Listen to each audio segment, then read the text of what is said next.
인류의 역사를 구속사적인 관점으로 들여다보면 하나님의 놀라운 인류 구원의 역사가 있었고, 또 지금도 하나님의 이 놀라운 인류 구원의 역사는 현재 진행형 가운데 있습니다. 그런데 또 그것을 방해하고 대적하는 마귀의 역사가 있었음을 우리는 알게 됩니다. 그런데 우리가 여기서 눈여겨볼 것은 마귀가 하나님의 구원의 역사를 방해하려고 할 때 사용하는 전략의 핵심이 바로 진리를 왜곡시켜서 사람으로 하여금 진리에서 떠나게 만들고, 또 하나님을 떠나게 만들고 범죄하게 만드는 이 거짓이라는 겁니다. 그러니까 진리를 왜곡시켜서 이 거짓으로 사람을 미혹하기도 하고, 사람으로 하여금 범죄하게도 만들고, 하나님을 떠나게도 만든다는 거죠. 얼마나 우리 주변에 진리가 왜곡되어 있는 것들이 참 많습니까? 우리가 과거부터 지금까지 흔하게 접해왔던 이 진리의 왜곡은 여러분들이 학교에서 배웠던 이 진화론이죠. 또 요즘에는 여러분 어떻습니까? 그 젠더 갈등을 통해서 성경이 말씀하시지 않은 제3의 성, 제3의 성을 제3의 성이 존재한다고 말하죠. 그래서 그 제3의 성의 정체성을 어디에서 끌어오냐면 자기의 믿음에서 끌어옵니다. 그러니까 본인 스스로가 남자인데 자기가 스스로 여자라고 여기면 그 사람은 여자라고 봐야 한다는 거예요. 여자처럼 생각하고 말하고 행동하고 외모 꾸미는 걸 좋아하고 심지어 아이까지 갖기를 원하는 그런 여성성을 가지고 있고, 본인 스스로가 여자라고 생각하면 여자고, 또 본인이 여자임에도 불구하고 남자라고 생각하면 남자라는 거예요. 이게 여러분 그 젠더 갈등을 일으키는 특별히 이 성소수자들을 보호하자고 막 이렇게 이야기하면서 주장하는 그 핵심 그 논거 중에 하나가 그겁니다. 성은 본인 스스로가 결정한다는 거예요. 본인 스스로가. 바로 이런 거짓으로 진리를 왜곡해서 사람으로 하여금 하나님으로부터 멀어지게 만들고 진리에서 떠나게 만드는 것이 마귀의 핵심 전략이라는 거예요. 그러한 마귀의 모습은 최초의 인간을 유혹해서 타락시킬 때부터 볼 수 있습니다. 창세기 3장 4절과 5절을 보면 뱀이 여자에게 이르되 너희가 결코 죽지 아니하리라. 너희가 그것을 먹는 날에는 너희 눈이 밝아져 하나님과 같이 되어 선악을 알 줄을 하나님이 아심이니라. 어떻게 인간을 타락시킵니까? 거짓말로 유혹하여서 범죄하게 만들고 하나님으로부터 이렇게 떠나게 만드는 거죠. 오늘 본문에도 사도 바울을 통해서 이방인에게 복음을 전하려는 하나님의 이 구원의 역사를 대적하는 마귀의 역사를 볼 수 있습니다. 그런데 이 마귀가 사도 바울을 대적하기 위해서 사용하는 방법이 뭐냐 하면 거짓으로 무리를 선동하는 거였습니다. 사도 바울은 이 예루살렘 교회 장로들의 조언을 따라서 지금 유대인의 결례에 참여를 했습니다. 그것은 사도 바울이 유대인의 결례에 참여하는 모습을 보여줌으로써 지금 사도 바울을 반대하고 대적하는 무리들의 마음을 달래기 위해서였어요. 하지만 그것이 사도 바울을 반대하는 무리들의 마음을 전혀 달래지 못했습니다. 특별히 오늘 본문에 보면 아시아로부터 온 유대인들이 성전에서 바울을 보게 돼요. 그들은 사도 바울을 보자마자 그곳에 모인 무리들을 충동하기 시작하는데, 그 무리를 선동할 때 사용했던 그들의 말들이 다 거짓말이라는 거예요. 참이 아니라는 겁니다. 28절과 29절에 보면 외치되 이스라엘 사람들아 도우라. 이 사람은 각처에서 우리 백성과 율법과 이곳을 비방하여 모든 사람을 가르치는 그 자인데, 사도 바울은 유대인과 율법과 또 성전을 비방해서 사람들에게 가르친 적이 없습니다. 그런 적이 없어요. 또 그 다음에 헬라인을 데리고 성전에 들어가서 이 거룩한 곳을 더럽혔다 하니 29절에 보면 이는 그들이 전에 에베소 사람 드로비모가 바울과 함께 시내에 있음을 보고, 이 에베소 사람 드로비모가 바울과 함께 어디에 있는 걸 본 거예요? 성전에 있는 걸 본 게 아니고 시내에서 바울과 만나는 장면을 이 사람들이 본 거예요.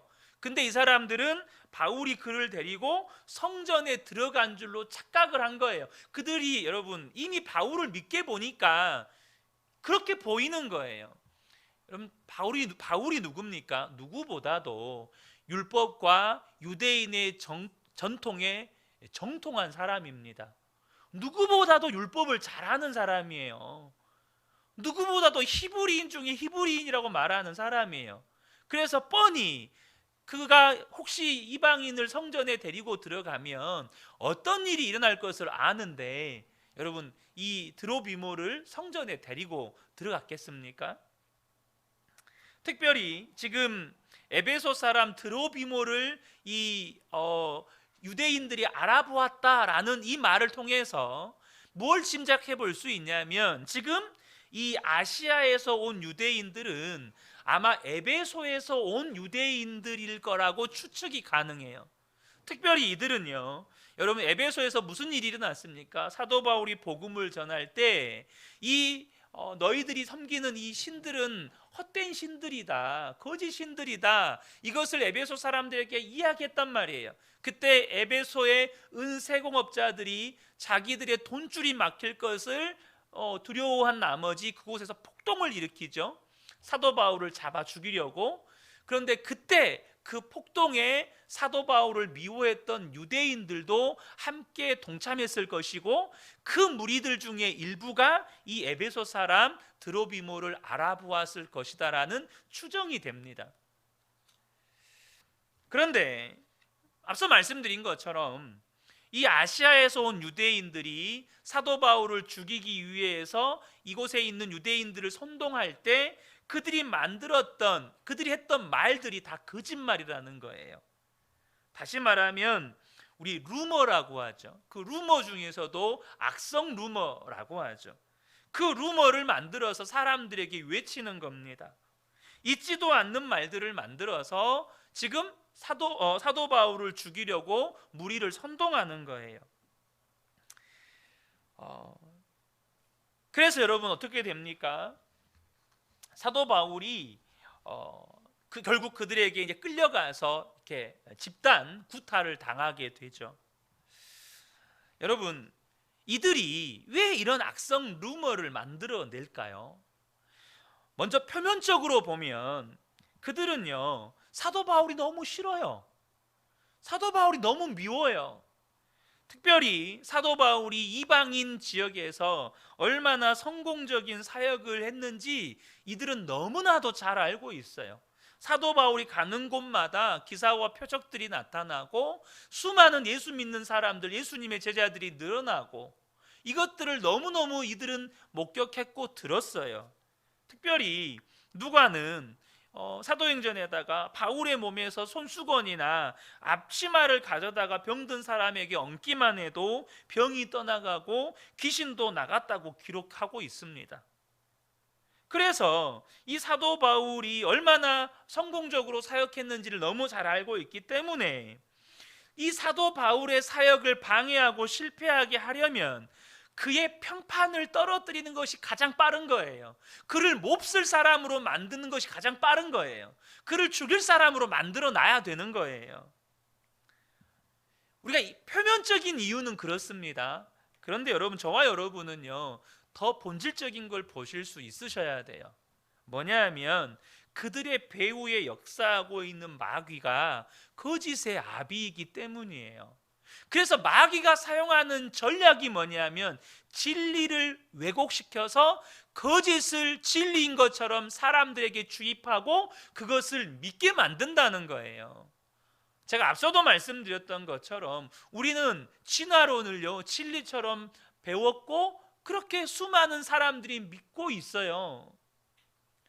또 최근에는 이 젠더 갈등을 통해서 이제는 수많은 사람들이 성은 태어날 때 결정되는 게 아니고 사람이 스스로가 결정한다고 이제는 막 그렇게 믿고 있어요. 아, 성은 스스로 결정하는구나. 내가 남성성을 가지고 태어나도 언제든지 내가 여성이 되고 싶으면 여성이 될 수 있는 거구나. 이렇게 사람들을 믿게 만들어요. 요한복음 8장 44절에 보면 예수님께서 이렇게 말씀하십니다. 너희는 너희 아비 마귀에게서 났으니 너희 아비의 욕심대로 너희도 행하고자 하느니라. 그는 처음부터 살인한 자요 진리가 그 속에 없으므로 진리에 서지 못하고 거짓을 말할 때마다 제 것으로 말하나니 이는 그가 거짓말쟁이요 거짓의 아비가 되었음이라. 여러분, 그는 처음부터 진리가, 마귀에게는 진리가 없었어요. 그러니까 마귀는 진리 위에 설 수가 없는 거예요. 마귀는 온통 진리를 왜곡시켜서 거짓으로 사람들로 하여금 유혹하고 범죄하게 만들고 그것을 진리인 것처럼 믿게 만들어서 하나님으로부터 떠나게 만들도록 역사한다는 거죠. 이처럼 거짓의 아비 마귀가 교회를 무너뜨리고 또 가정을 무너뜨리고 또 성도 개개인의 삶을 무너뜨리려고 할 때 가장 흔하게 사용하는 방법이 이렇게 거짓으로 역사한다는 거예요. 거짓을 진짜인 것처럼 믿게 만들어 버린다는 겁니다. 그리고 특별히 오늘 본문을 통해서 볼 수 있는 건 이렇게 마귀가 사용하는 루머, 그러니까 이 거짓은 특별히 하나님의 사람들, 사역자들을 표적으로 삼는 경우가 많습니다. 왜냐하면 그것이 마귀에게 가장 효과적으로 교회를 무너뜨리고 하나님의 역사를 방해하는 길이기 때문이에요. 성도 10사람을 성도님들 한 분 한 분의 가치가 사역자들보다 덜하다, 이걸 말씀드리는 게 절대 아닙니다. 하지만 한 교회 공동체를 무너뜨리려고 할 때는 성도 10사람을 시험 들게 하는 것보다 목회자 한 사람을 무너뜨리는 게 더 효과적이라는 거예요. 목회자 한 사람을 시험에 빠뜨리고 목회자 한 사람을 무너뜨리는 것이 교회를 무너뜨릴 때는 가장 효과적인 마귀의 방법이라는 겁니다. 여러분, 사도 바울의 이야기는 남 이야기가 아니에요. 저와 여러분도 이 사도 바울처럼 그러한 악성 루머의 당사자가 될 수도 있고 또 누군가에 대한 루머를 저와 여러분이 들을 수도 있는 거예요. 그럴 때 우리는 어떻게 해야 합니까? 이게 중요한 거예요. 루머가 안 생길 수 없거든요. 마귀는 거짓의 아비이고 또 교회를 무너뜨리려고 끊임없이 역사하기 때문에 교회 안에는 여러분 루머가 안 생길 수가 없어요. 있지도 않은 일들이 말로써 만들어지지 않을 수가 없단 말이에요. 그러면 그때 어떻게 해야 되죠?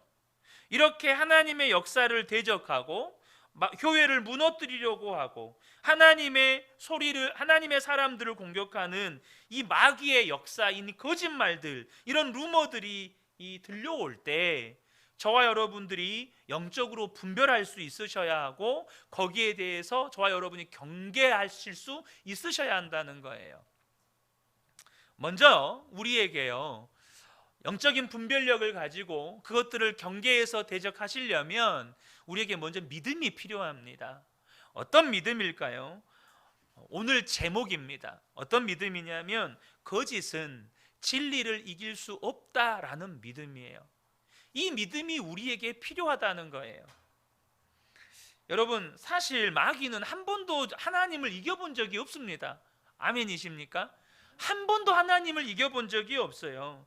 마귀가 거짓말로 아담과 하와를 유혹하고 타락시키고 그 가정까지 막 파괴하고 인간에게서 영생을 빼앗았다고 여기면서 아마 좋아서 춤을 추며 좋아했을 거예요.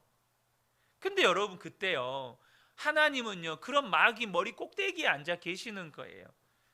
하나님은 그때 놀라운 구원의 역사를 시작하십니다. 마귀가 인간을 타락시켜서 인간으로 하여금 하나님과의 관계를 끊어냈을 때부터, 아니 이미 그 전부터 하나님은 여러분 인류의 구원의 역사를 시작하고 계셨어요. 창세기 3장 15절에 보면 내가 너로 여자와 원수가 되게 하고 내 후손도 여자의 후손과 원수가 되게 하리니 여자의 후손은 내 머리를 상하게 할 것이요 너는 그의 발꿈치를 상하게 할 것이니라. 여러분, 사단이 인간을 타락시켰다고 좋아할 때 이미 하나님의 구원 계획은 완성되어 있었어요.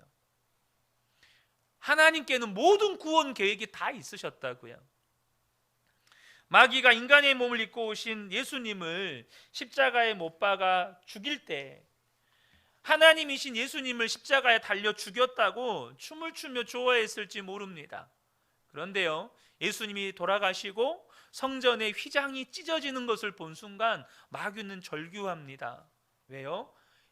자기가 그토록 애쓰고 그토록 수고하고 노력해서 막아놓았던 하나님과 인간과의 관계가 문이 열려버렸어요.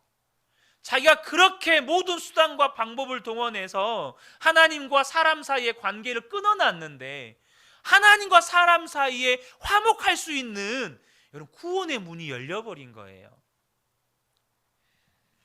방금 말씀드린 것처럼 그것을 상징적으로 보여주는 것이 성소와 지성소 사이를 가로막고 있었던 휘장이 위에서 아래로부터 갈라지는 사건이었습니다.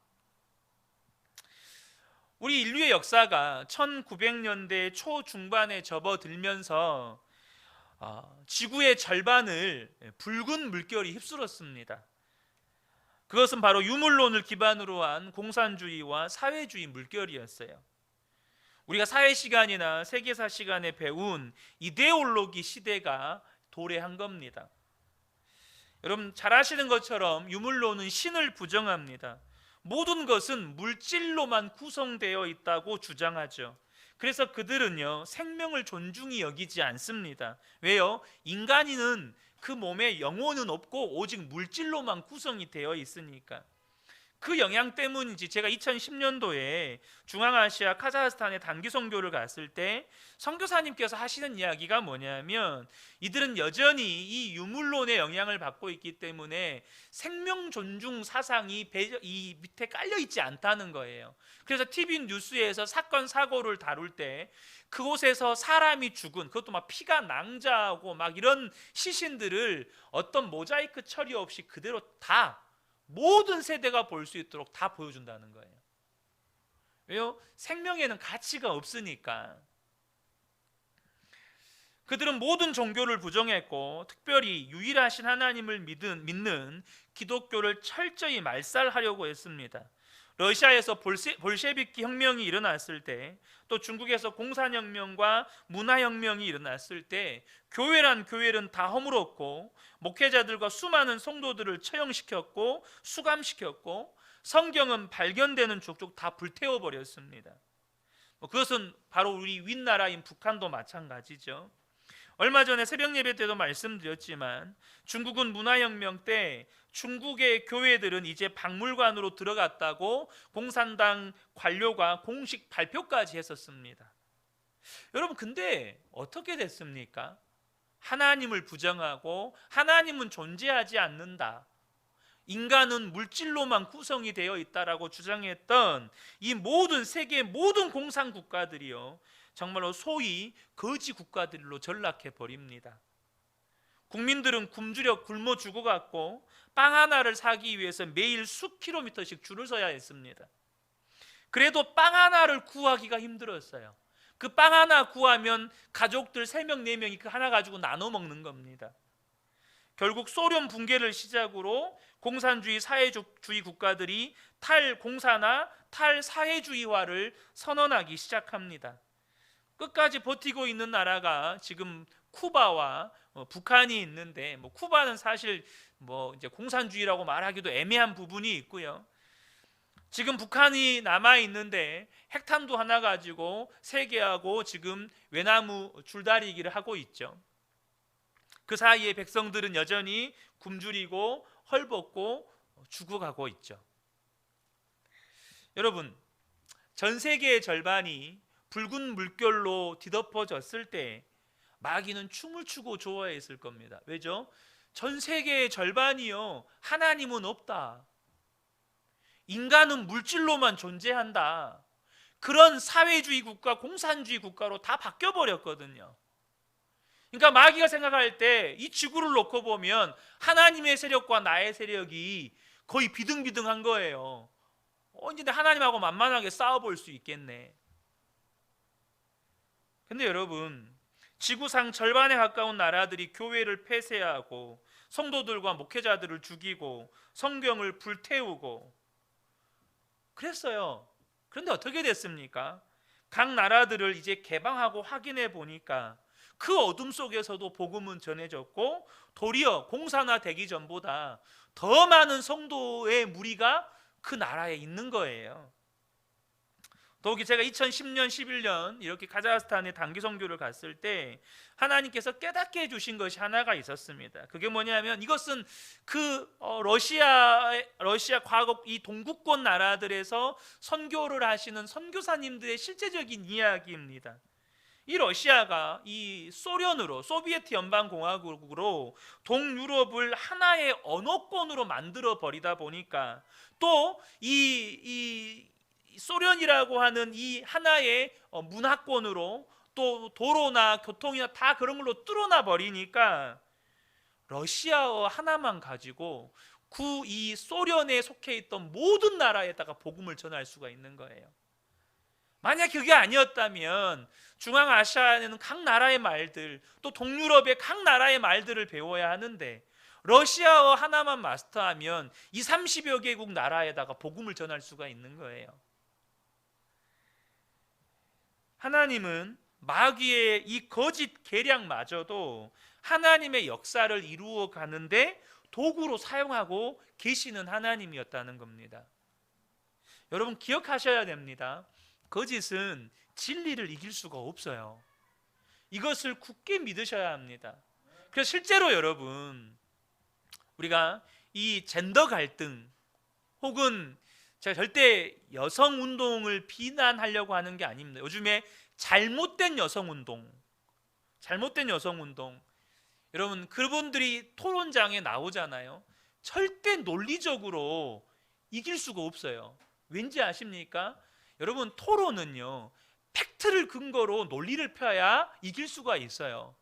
그런데 젠더 갈등이나 소위 여성의 극단적 여성 운동은 정확한 팩트나 근거를 가지고 토론을 하는 게 아니고 그냥 정치 이념을 가지고 토론을 하기 때문에 토론에서 이길 수가 없는 거예요. 여러분 꼭 기억하셔야 합니다. 거짓은 진리를 이길 수가 없는 거예요. 두 번째 우리에게 필요한 믿음이 있는데요. 그렇다고 해서 사도 바울이 여러분 지금 죽음의 위기에 안 처했습니까? 여러분 지금 거짓이 진리를 이길 수 없다는 믿음이 있다고 해서 내가 어려움에 처하지 않고 항상 나는 탄탄대로를 걷는다 이게 아닙니다. 그럼에도 불구하고 지금 어려움에 처해요. 사도 바울은 만약에 지금 이 천부장 로마 군대 천부장이 오지 않았으면 거기서 맞아 죽었을 거예요. 근데 무슨 일이 일어나죠? 맞아 죽을 것 같은 그 상황에서 기가 막히게 로마 천부장이 소동을 듣고 백부장들과 군대를 데리고 그곳에 옵니다. 여러분 꼭 기억하셔야 합니다. 하나님이 지키시고 보호하신다는 거예요. 이거를 믿으셔야 된다는 겁니다. 누가 그곳에 천부장이 올 거라고 생각을 했겠어요? 특별히 로마 군인들은 예수를 믿는 사람들도 아닌데, 특별히 로마 군인들은 지배인들인데, 오늘 본문 31절, 32절, 34절을 보면 그들이 그를 죽이려 할 때에 온 예루살렘이 요란하다는 소문이 군대의 천부장에게 들림에 그가 급히 군인들과 백부장들을 거느리고 달려 내려가니 그들이 천부장과 군인들을 보고 바울 치기를 그치는지라 34절 하반절에 천부장이 소동으로 말미암아 진상을 알 수 없어 그를 영내로 데려가라 명하니라. 하나님께서 기가 막힌 방법으로 바울을 지키시고 보호하시는 것을 보게 됩니다. 여러분 다니엘이라고 하는 인물은요 바벨론과 메대와 바사에 이르기까지 총리로 임명된 인물입니다. 바벨론과 메대는 같은 민족이어서 소위 말해서 바벨론에서 메대는 왕조가 바뀐 겁니다. 하지만 메대에서 바사는 뭐냐면 민족이 달라요. 그러니까 국가가 바뀐 겁니다. 그런데 여러분 보세요. 왕조가 바뀌고 국가가 바뀌어도 그 왕들이 그들의 입장에서 보면 저 변두리 이방인인 이 다니엘을 너무 신임하는 거예요. 하나님은 다니엘을 통해서 이스라엘 백성들에게 알려주고 싶은 것이 있었어요. 그것은 뭐냐면 이 땅을 다스리는 자는 강력한 나라나 왕들이 아니고 하나님이시라는 거예요. 그래서 하나님을 경외하는 다니엘에게 바벨론의 박수나 술객들보다 10배나 더한 지혜를 주십니다. 그래서 나라도 바뀌고 왕도 바뀌는데 총리는 안 바뀌어요. 여러분, 총리가 강력합니까? 왕이 강력합니까? 총리를 임명하는 사람이 왕이에요. 근데 참 희한하게도요, 왕이 새롭게 임명이 돼요. 국가도 새롭게 바뀌어요. 근데 총리는 안 바뀌어요. 뭘 가르쳐 주시려고 하시는 겁니까? 진정한 왕은 하나님이시다는 거예요.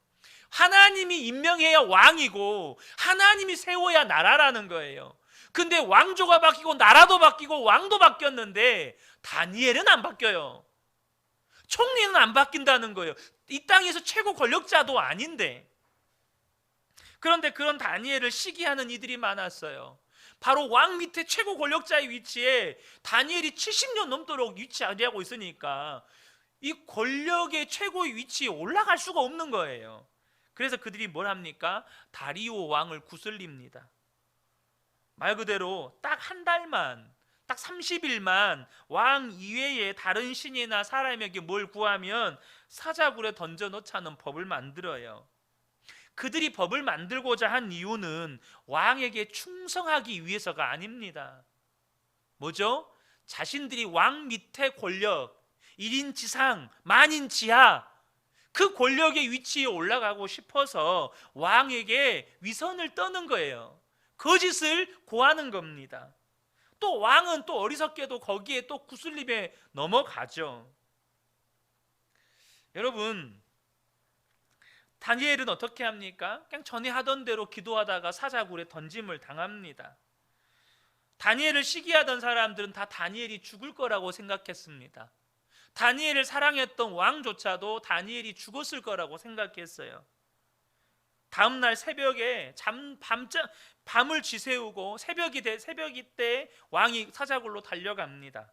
그러면서 슬피 울면서 다니엘을 부릅니다.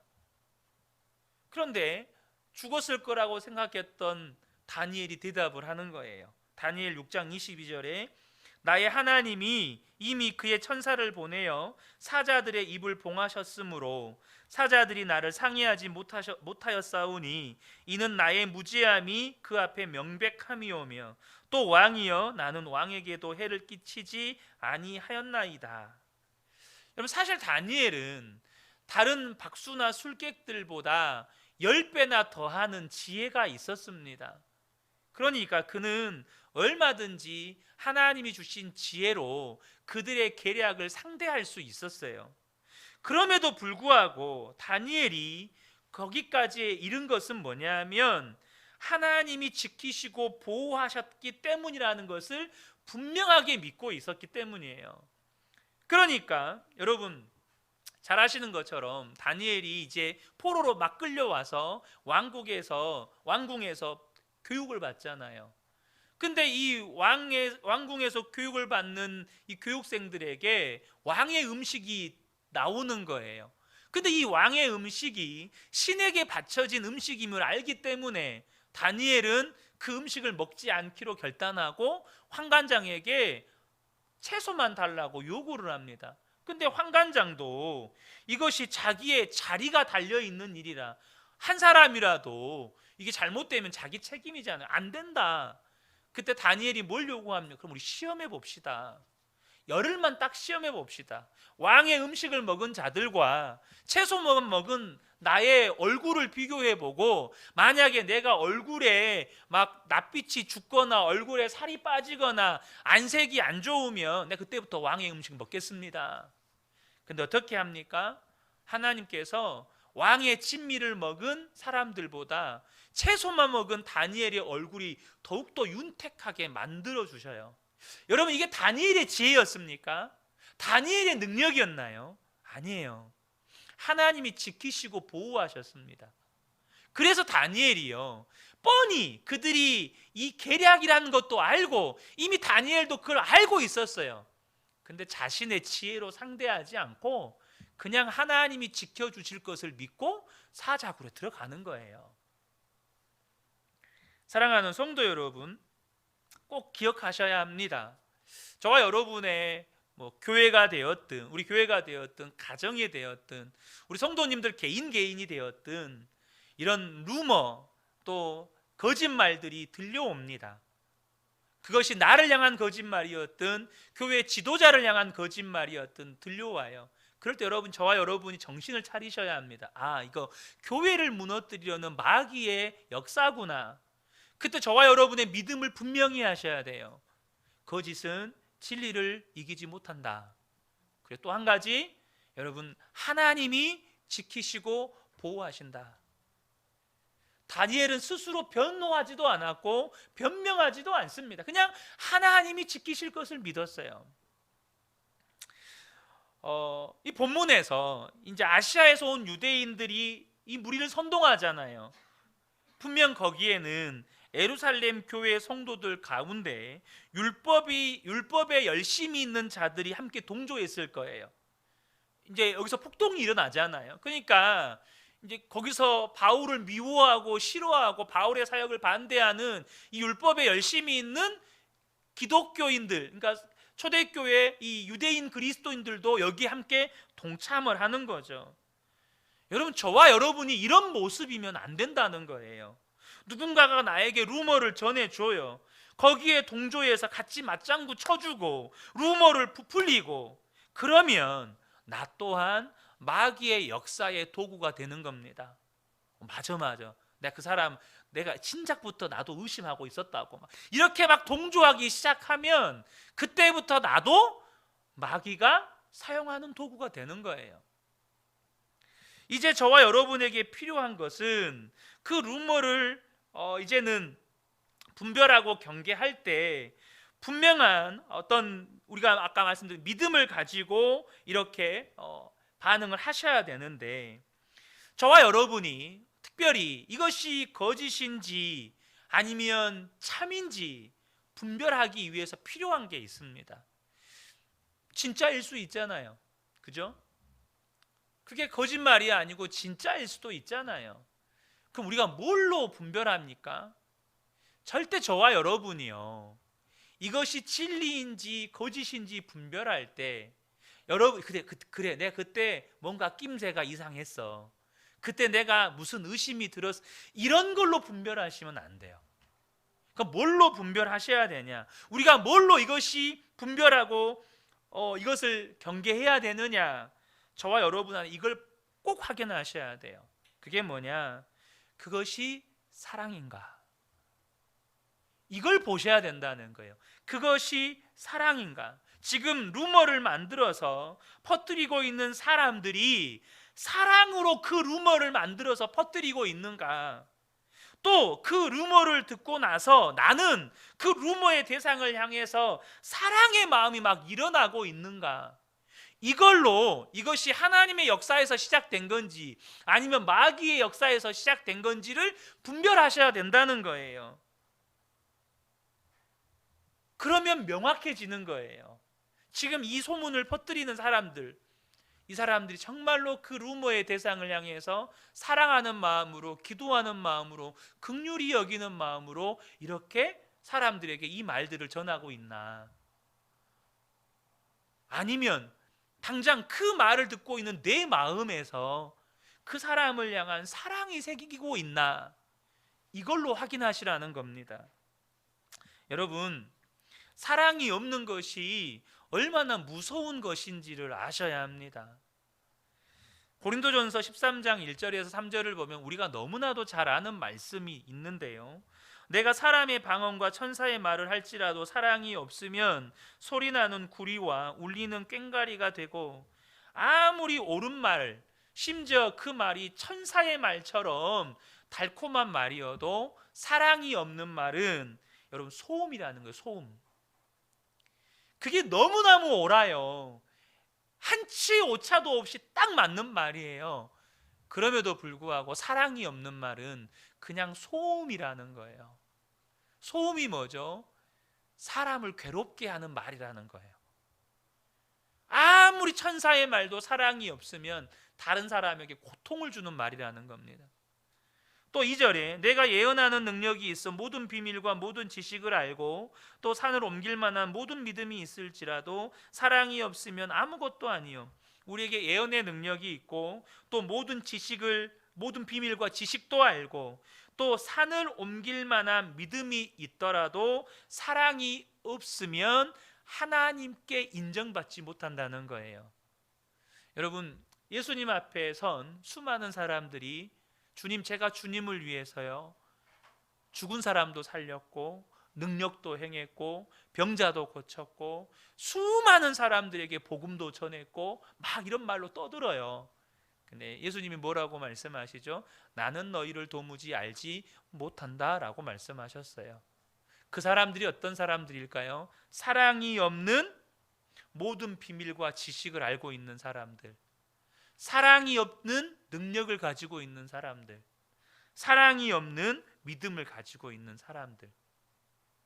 3절에 내가 내게 있는 모든 것으로 구제하고 내 몸을 불사르게 내줄지라도 사랑이 없으면 내게 아무 유익이 없느니라. 사랑이 없는 자기 희생은 나에게 어떤 영적인 유익도 가져오지 않는다는 겁니다. 왜 그렇습니까? 사랑이 없는 자기 희생은 결국 자기만 교만하게 만들 뿐이거든요. 여러분, 사랑이 없는 열심이 예수님을 십자가에 못 박아 죽였고, 사랑이 없는 열심이 스데반 집사를 돌로 쳐 죽였고, 사랑이 없는 열심이 결국 사도 바울까지 죽음에 이르게 만듭니다. 사랑을 기준으로 하는 분별력이 있게 되면 저와 여러분이 교회를 무너뜨리고 하나님의 사람을 넘어뜨리고 하나님의 역사를 방해하는 이 마귀의 역사가 교회에 휘몰아칠 때 저와 여러분이 바리케이트 역할을 할 수 있는 겁니다. 지금 교회 가운데 마귀의 역사가 있어요. 근데 저와 여러분이 사랑을 기준으로 하는 분별력이 있으면 그 루머의 마지막이 되는 거예요. 그 루머를 여러분 가로막는 거예요. 다시 말하면 마귀의 역사를 가로막는 바리케이트가 되는 거예요. 또 한 가지 우리가 유념해야 될 건 뭐냐면, 그런 루머가 돌았을 때에 그것이 참인지 진리인지 하나님의 역사인지 마귀의 역사인지는 이것을 사랑의 기준으로 분별할 수 있어요. 그런데 그 루머의 대상이 내가 됐을 때는 어떻게 할 거냐고요. 그 소문의 당사자가 나예요. 그 목사님 참 나쁜 사역자가, 목사가 아니더만. 그 목사는 사꾼도 아니고 아니면 사기꾼이던데? 막 이런 이제 소문이 도는 거예요. 당사자가 나였을 때는 어떻게 할 거냐고요. 그 권사님, 그 집사님, 그 장로님 사람 아니더라고. 막 이런 소문이 돌아요. 알고 봤더니 완전 예수의 탈을 쓴 마귀더라고. 막 이런 소문들이 돌아요. 제가 좀 극단적인 표현을 사용하지만, 여러분 그럼 어떻게 해요? 막 속에서 막 분노가 치밀잖아요. 막 억울하잖아요.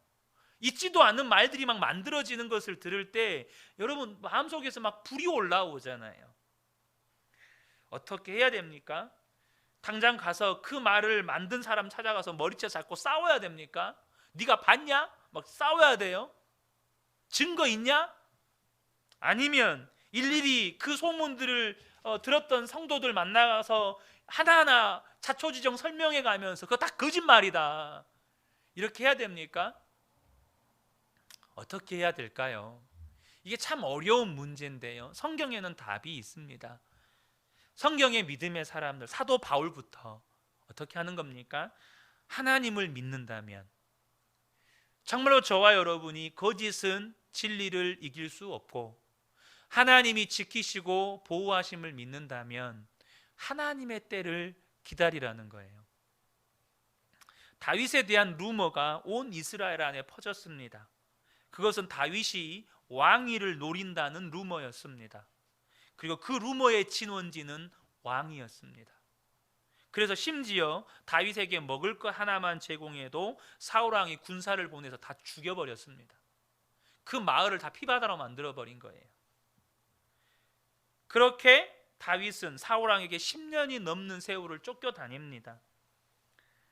만약에 자기가 진짜 사울왕의 말대로 왕이 되고자 하는 생각이라도 품었다면 덜 억울하죠. 아, 내가 이런 생각을 품어서, 품지 말아야 될 생각을 품어서 하나님이 이렇게 징계하시는구나, 뭐 그런 마음이라도 갖죠. 근데 그런 생각도 품어본 적이 없어요. 억울해도 이런 억울한 일이 있을 수 있습니까? 그런데 여러분, 다윗이요, 하나님의 때를 기다렸습니다. 심지어 이게 하나님의 때인가 혼란스러울 때조차도 있었어요. 왜냐하면 사울왕에게 복수할 수 있는 기회가 2번이나 주어졌거든요. 근데 다윗은 그때 분별했습니다. 아, 이건 하나님의 때가 아니야. 왜? 복수는 나의 것이 아니니까. 복수는 하나님만 하실 수 있는 거니까. 다시 말하면 심판은 하나님의 고유 권한이니까. 심판은 나에게 맡겨주신 게 아니라는 거예요. 하나님이 세우신 자를 내가 결코 심판할 수 없다는 거예요. 시편 18편 47절에 다윗이 이렇게 고백합니다. 이 하나님이 나를 위하여 보복해 주시고 민족들이 내게 복종하게 해 주시도다. 하나님이 복수해 주실 것, 하나님이 심판해 주실 것을 다윗이 믿었다는 거예요. 근데 우리 안에 있는 문제는 뭐냐면, 하나님이 복수하실 때까지 어떻게 기다립니까? 그거 아니겠습니까? 하나님이 복수해 주시기 전에 내가 죽을 것 같습니다. 이게 우리의 심정이잖아요. 그 사람은 여전히 떵떵거리고 잘 살고 있고 여전히 나에 대해 온갖 루머들을 만들고 사람들에게 떠들고 다니는데, 나는 도저히 억울해서 못 살겠습니다. 한 대 가서 들이받아야겠습니다. 이게 우리의 솔직한 심정이잖아요. 그래서 저와 여러분이 주님을 바라보는 게 중요해요. 다윗이 10년의 도망자 생활을 어떻게 견딜 수 있었겠어요? 말이 10년이지 10년 도망자 생활을 어떻게 견디냐고요. 우리가 새벽마다 시편 말씀을 나누지만 거기에서 우리가 발견하게 되는 게 뭐냐면, 다윗이 끊임없이 주님을 바라보고 또 바라보기 위해서 처절하게 몸부림쳤다는 겁니다. 때로는 짐승들이나 들어가는 동굴 속에서 고통에 겨워 기도하는 장면들이 나오고요. 때로는 홀로 그 밖에서 천둥, 비바람이 치고 있는데 그 속에서 얼마나 여러분 자기의 신세가 처량합니까? 근데 주님을 바라보고 또 바라봤더니 그 천둥 소리는 하나님의 음성으로 들리고 비바람 소리는 하나님을 향한 영광의 찬양 소리로 들리고, 그 감격에 겨워서 비바람이 치는 들로 뛰어나가서 천둥과 비바람을 맞으면서 하나님을 찬양하는 장면들이 시편에 고스란히 기록이 되어 있어요. 만약에 다윗이 사울왕의 그 악한 행동들을 곱씹었다면 10년 후에 다윗이 어떻게 됐을까요? 복수의 화신이 돼 있었을 거예요. 아니, 이미 굴 속에 왔던 사울왕을 이미 죽이고도 남았을 거예요. 근데 다윗은요, 정말로 좌절과 탄식으로 밤을 지새울 때도 있었지만 그때도 주님을 바라보고 주님을 생각하고 주님을 찬송하기로 결단하며 나아가면 어느덧 다윗의 마음과 생각은 복수심에 사로잡히는 게 아니라 하나님의 감동에 사로잡히는 거예요. 하나님의 임재에 사로잡히는 겁니다. 하나님의 사랑에 사로잡히는 거예요. 그 감동의 기록들이 시편이잖아요. 결국 다윗은 원수인 사울에게마저 인정을 받아요. 그것이 다윗의 위대함이에요. 여러분, 하나님의 때를 기다리셔야 합니다. 그런데 그 때를 위해서, 하나님의 때를 기다리기 위해서 우리가 주님을 바라보는 게 필요하다는 거예요. 교회가 분열되고 하나님의 역사가 방해를 받아서 지연되는 것은 마귀가 거짓말로 역사하기 때문만이 아니에요. 그 마귀의 거짓말의 역사를 믿음으로 분별하지 못하고 거기에 수많은 성도들이 동조해 버리기 때문이에요. 마귀의 역사에 나도 같이 맞장구 치고 있는 거예요. 저는 우리 그은혜 교회를 볼 때 오늘 말씀을 준비하면서 정말 이렇게 되었으면 좋겠다라는 마음의 소원이 생기더라고요. 여러분, 마귀는 거짓의 아비니까요, 끊임없이 교회 안에 루머를 만들어서 퍼뜨릴 거예요. 그러니까 여러분 보실 때 여러분이 기도의 방향을 잘 잡으셔야 되는 것이, 마귀가 우리 교회 안에서 거짓말로 역사하지 않게 해주세요, 이 기도는 절대 응답이 안 돼요. 마귀는 거짓의 아비라 맨날 하는 짓이 거짓말하는 건데 거짓말을 안 할 수가 없어요. 마귀는 원래 그렇게 해요. 그러니까 그 기도는 응답이 안 돼요. 그런데 여러분 한번 보세요. 마귀가 끊임없이 교회에다가 거짓말을 만들어서 막 퍼뜨려요. 그런데 우리 성도님들이 그것을 믿음으로 분별을 해요. 사랑으로 반응을 합니다. 주님을 바라보면서 하나님의 때를 기다려요. 여러분, 이 장면을 한번 상상해 보시겠어요?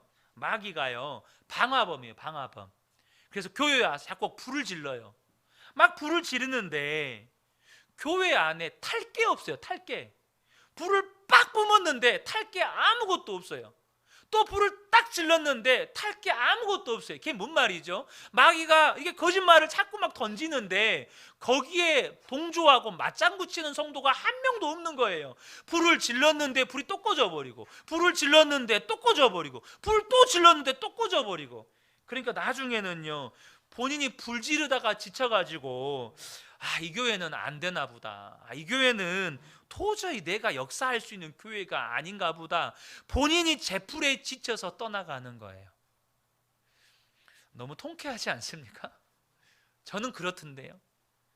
마귀가 아무리 교회에다가 불 지르려고 해도 교회에 탈 게 없어요. 거기에 맞장구 쳐주고 동조해주는 성도가 없어요. 그럼 마귀가 채풀에 지쳐서 이 교회는 도저히 내가 역사할 수 없는 교회구나, 딴 곳으로 가야겠다. 여러분, 저와 여러분이 우리 그은혜 교회를 그런 교회로 함께 세워갔으면 좋겠어요. 마귀가 역사하려고 아무리 발버둥 쳐도 역사가 안 되는 교회, 마귀의 역사가 더 이상 꽃 피울 수 없는 교회. 여러분, 생각만 해도 신나지 않습니까? 마귀가 골탕 먹는 교회, 마귀가 제풀에 지쳐서 떠나가는 교회, 얼마나 멋집니까? 저는 우리 그은혜 교회 모든 성도님들이 마귀의 역사를 분별할 줄 알고 사랑으로 분별하고 정말로 주님을 바람으로 하나님의 때를 기다려서 반드시 하나님의 영광을 맛보는 우리 모든 성도님들 되시기를 예수님의 이름으로 축복합니다. 아멘.